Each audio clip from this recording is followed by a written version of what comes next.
I love the idea of comedy skits. That's just primo to me. I think that's like the top tier of not even just like entertainment, but just like when you're like getting the message across and using a medium. You can write something, you can record something, you can sing something. Like, I just find the comedy skits are the best because you can just put all of those things into it, as well as addressing something either lighthearted or something like super heavy. And either one can come out with like, you know, a humorous angle to it, depending on the lens you put it through. Welcome to the RONU.media podcast. I was going to say, what's your format? Do you have like an intro? Would love to introduce my guest if he wouldn't interrupt me. Do my best.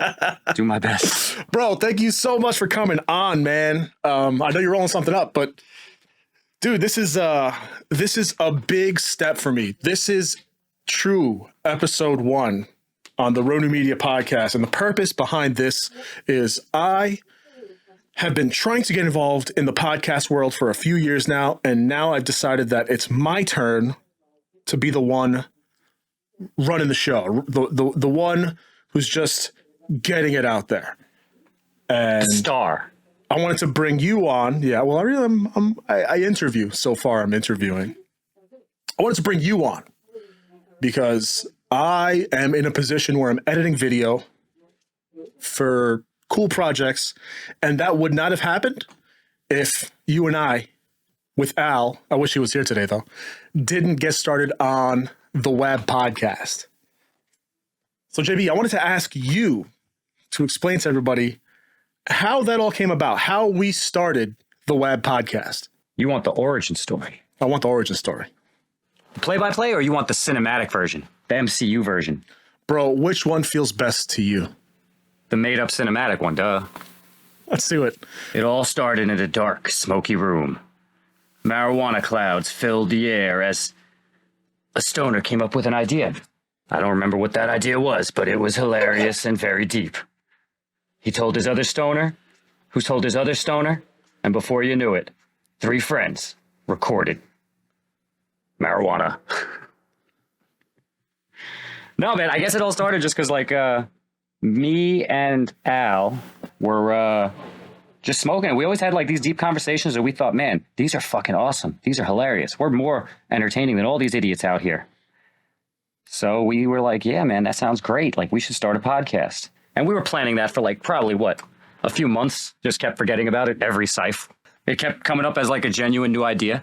And eventually when it finally stuck, I think I remembered bringing it up to you at one of the brunches that you guys have, and then you were just like, oh shit, this is great. Like, I would love to help you guys, and because you were looking to get into the production side, if I remember. That's exactly right. And that was it. And then we went through a few different renditions, you know, some growing pains, a lot of different sets, not a lot of episodes aired. A lot of episodes recorded, not a lot of episodes aired. Episodes recorded, yeah. You know, like thousands and thousands of hours just clogging up my computer memory that no one will ever see until I get famous and get hacked. If your hard drive isn't corrupted before then. That's true. Eventually, I got to get one of those, what do they call those things that protect your computer? Backups? No. Uninterruptible power supply. No, an assistant who can do it all. I need an assistant. Yeah, and you were super amped on it. Omar was the main reason we even got any ground done on the podcast that we were trying to do. So, like, you might be thanking me for inspiring you on this journey you're on, but it never would have been any journey if you hadn't done the actual production and legwork side to our podcast. WAB Podcast was produced majority of the time by Omar. Edited, recorded, camera, like all the equipment. Like, it's a two-way street, bro. It's a two-way street. For some reason, Omar thought me and Al were some kind of stars worth like putting a show together for. It was a good time, man. We had a good time. We met some good people. We had some good guests. That was the fun part for me, having the guests. That was the really interesting thing. It brought out different conversations from each of us. You had said something about growing pains. What growing pains come to mind? Because that being at least my first experience with a podcast, it was riddled with lots of errors, lots of mistakes, and a lot of opportunities to learn. It's a pretty good assessment of the entire time. It was just a lot of doing without doing the homework of how to do it, and then realizing the downfalls of that and all the negative, whether it be bad audio, bad video, no audio, no video. You know, we had podcasts where we just didn't know our setup because we tried to go a little too big too soon. I think it was like episode 1, we had a webcam, a microphone, and that was it. And then by episode 2, I think we had switched up to like multiple cameras, multiple lighting options. We had lavalier microphones. We all had separate headphones. We were throwing in edits with like all sorts of edits, you know, video uploads, picture uploads. You know, we were trying to be like Family Guy. Like we had a lot of ideas, and we just tried to implement them all very quickly. If I could go back and do anything, I would say I would just try to crawl before I walked, you know? I will say I think the ambition is what mattered.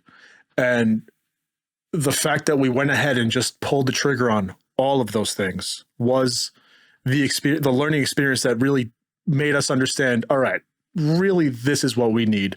Really, that's what we need. We understood some of the challenges. I mean, for me, one of the biggest challenges was exactly what you said, which is we didn't know what we were doing.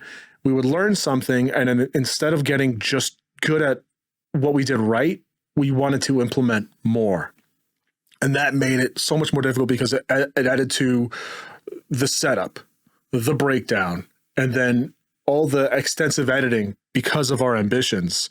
It was super taxing. It was like when you don't work out for years and then you go back into the gym and you're like, I'm going to start fucking deadlifting 300 pounds and I'm going to work out for 3.5 hours. And then you're discouraged. You don't want to do anything at all ever again. And that's a lot of what I felt through just needing to do everything that we discussed. So what were some of the things that we did well, that we were really good at, that we really enjoyed, and at least, you know, from your perspective? We had great audio. We had great video. You know, we mastered that. Our B-roll was fucking fantastic, bro. On the WAB weed reviews, like our B-roll was like unparalleled as far as what was out there in competition.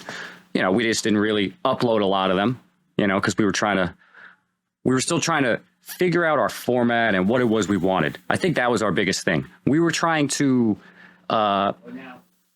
start a lot of projects without knowing what the project was. And we were just like, we'll figure it out as we go. You know, so our production was really like, I'm not going to say top notch, but it was above amateur level. Unfortunately, we just were like, all right, cameras on, lights on, audio's on. This shit looks great.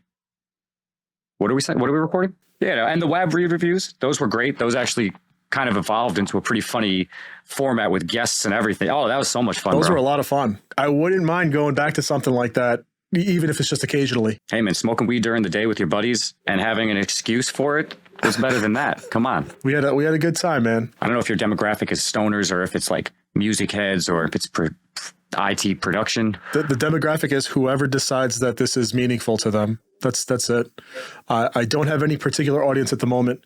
That's something that I'm going to learn. And that's also why I'm just like, I just want to pull the trigger, because I can do homework all day, but at the end of the day, I accomplish the most when I attempt and fail and reassess.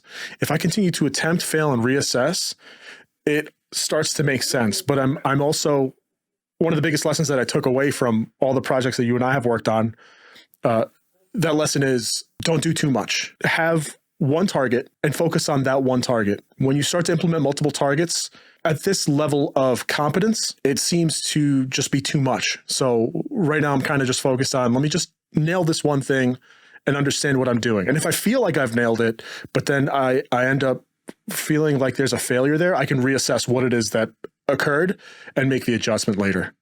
I like that. You got to take the hits and then just figure out how to miss them the next time, right? Are you working on any other projects right now, aside from the podcast here? I co-produce the Nick Larandy podcast, it's my buddy Nick, and he hits up musicians and they just have conversations. And that's been great.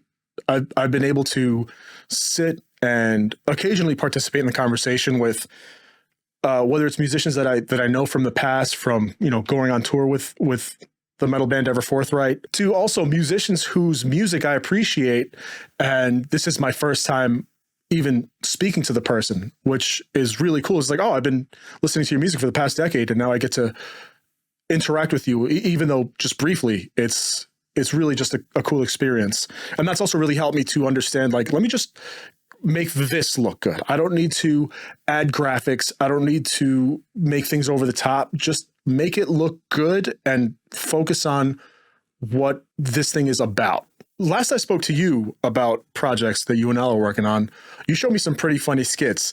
Now, that's your realm, dude. And I would love to see more of you doing that because the skits are out of control. I love the idea of comedy skits. Like, that's just primo to me. Like, I think that's like the top tier of not even just like entertainment, but just like when you're like getting the message across and using a medium, you know, like you can write something, you can record something, you can sing something. Like, I just find the comedy skits are the best because you can just put all of those things into it, as well as addressing something either lighthearted or something like super heavy. And either one can come out with like, you know, a humorous angle to it, depending on the lens you put it through. Finding a lens that everybody can appreciate and no one be offended by, you know, that's tough. You know, everybody's got their own humor. That's definitely my realm. You're right. I love it. And honestly, the recording of the skits and the acting in the skits, it's not really what I love. Like, I'm not really like super into the acting side of it, you know, like being on the camera. Like, I'll do it. I like the idea of just the ideas. Honestly, thinking about projects, like I was thinking about doing just a podcast where it's really just like coming up with ideas. The way that I just fire off these ideas, like with no intention to really ever follow through on recording the skits, more so like a creative platform where I can just put these cool ideas that I think I have out. And maybe if, you know, somebody else wants to run with it and make it awesome. You know, if I ever come up with something that's so good, obviously I don't want to, you know, share it with everyone for them to make it. I can keep something to myself, but you know, right now I just don't want to go through the production side of it, but the brainstorming and the idea side of it, that's what I love the best. You're a writer. I just suck at writing. Like sitting down and writing something, you know, is tough.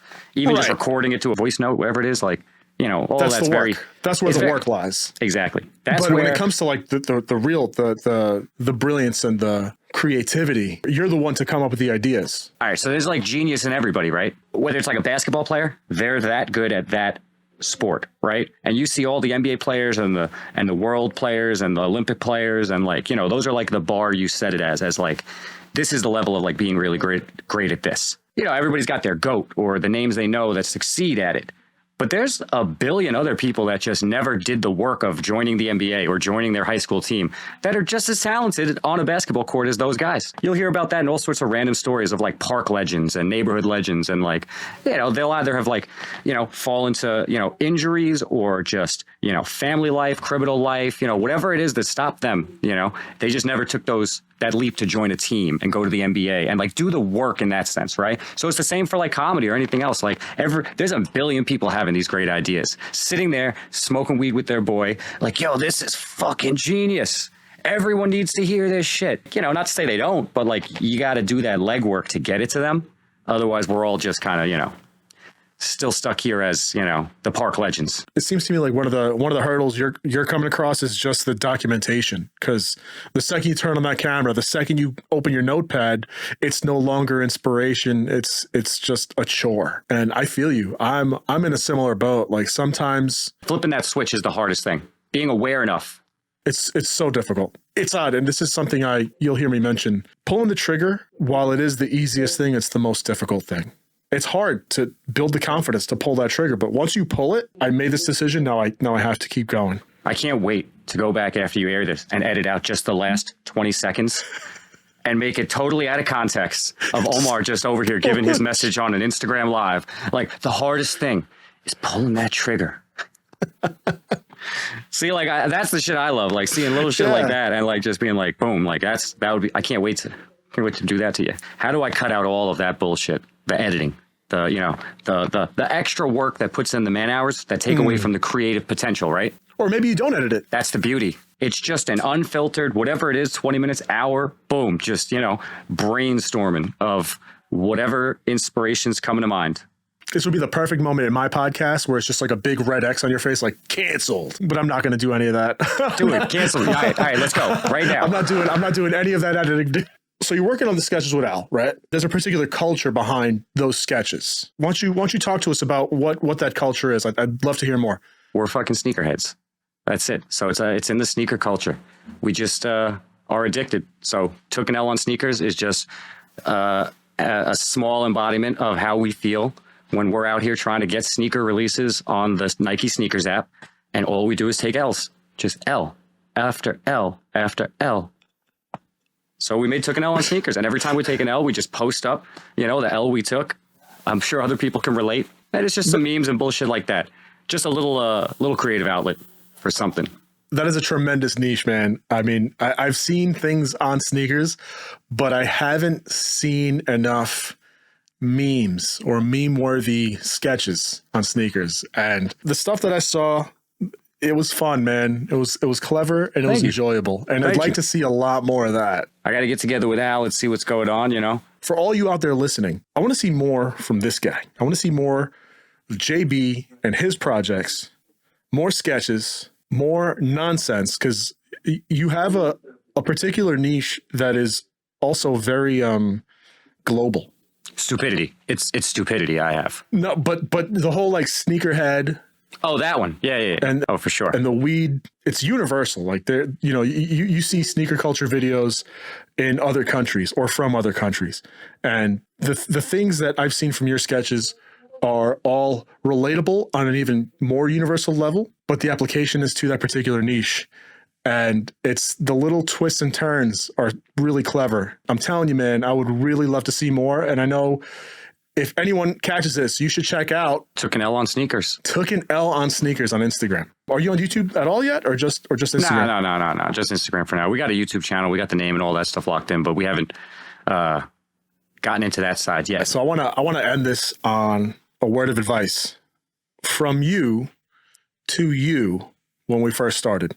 If there's any one thing you would tell yourself when you first started, what would that one thing be? It's not one thing in general, because it's not like invest in Bitcoin and then sell it.